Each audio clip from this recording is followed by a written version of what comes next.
Over the past century, your family, including you, have been prosecuting people here in this courtroom, and many have received the death penalty, probably for lesser conduct. I'm innocent. I would never, under any circumstances, hurt my wife, Maggie, and I would never, under any circumstances, hurt my son, Pawpaw. Well, and it might not have been you. It might have been the monster you become, and I know you have to see Paul and Maggie during the night times when you're attempting to go to sleep. The judge in the Alex Murdaugh trial handing down 2 consecutive life sentences without the possibility of parole for the convicted killer.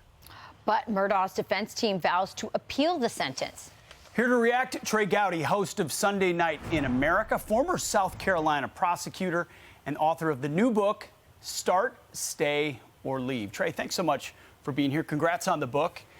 Just overall, Trey, your reaction to the riveting trial over the last couple of weeks and the outcome. Long trial, quick verdict. So a quick verdict just says the jury, I mean, for all the pundits and the commentators and the prognosticators, I mean, the jury was not troubled by this case. It all boils down. Look, initially it was about what the police did or did not do.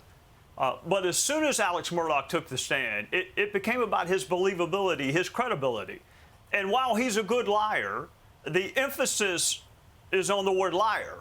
And the jury took no time. I mean, 3 hours in a trial this long, they were not troubled by his guilt.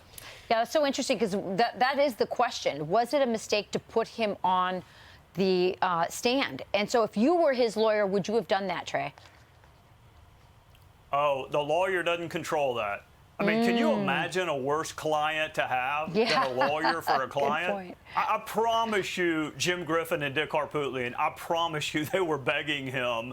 But then again, it wasn't Harpootlian and Jim Griffin that told him to lie the first time he talked to the cops. I mean, the reason he had to testify is because, remember, he said, I was nowhere near the kennel. And then we have this video that has his voice on it. So he had no choice. If he wanted to walk, if he wanted to be acquitted, he had to testify. But I am sure that Harpo and Griffin were telling him, don't you dare do it.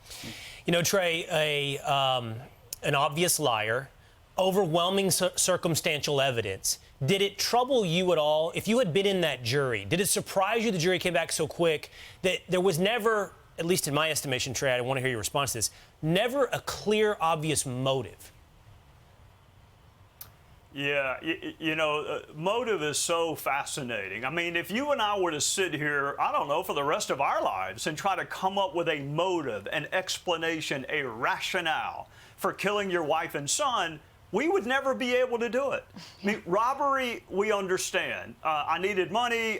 The bank had money. I went to the bank. Killing someone that makes you mad is wrong. It's criminal. But you can understand that. There is no rationale that you and I could come up with for executing your wife and son. So you have to hint at a motive because humans are wired to want to know why. I mean, we all want to know why. But there is no why. So you hint at it. I actually think the prosecutor spent too long talking about the motive here because why in the world, if I'm facing 20 years for embezzlement or theft, why in the world would I expose myself to the firing squad by committing double homicide? It's a great question. The defense is vowing to appeal, Trey. What's the likelihood of any success there? Do you believe in negative numbers? I mean, I did poorly in math. I don't know if they're negative numbers, but whatever's less than zero, Judge Newman made hundreds of decisions. And an appellate court knows trial judges, at the spur of the moment, they have to use their discretion. But what reversible error some of y'all are lawyers. What reversible error, not what error, what reversible error did we see during the course of this trial? And the defense opened the door for motive, and the defense opened the door on Alex's character. So, no, there's not an appellate judge in this state that's going to flip this conviction. Yeah. Trey Gowdy, we know that's in your backyard. It's right there within your expertise, and we appreciate you giving us some insight into what's going on there down in South Carolina. Thank you, sir. So good seeing you, Trey. Thanks. Y'all have a great weekend. I'm Steve Ducey. I'm Brian Kilmeade. And I'm Ainsley Earhart. And click here to subscribe to the Fox News YouTube page to catch our hottest interviews and most compelling analysis.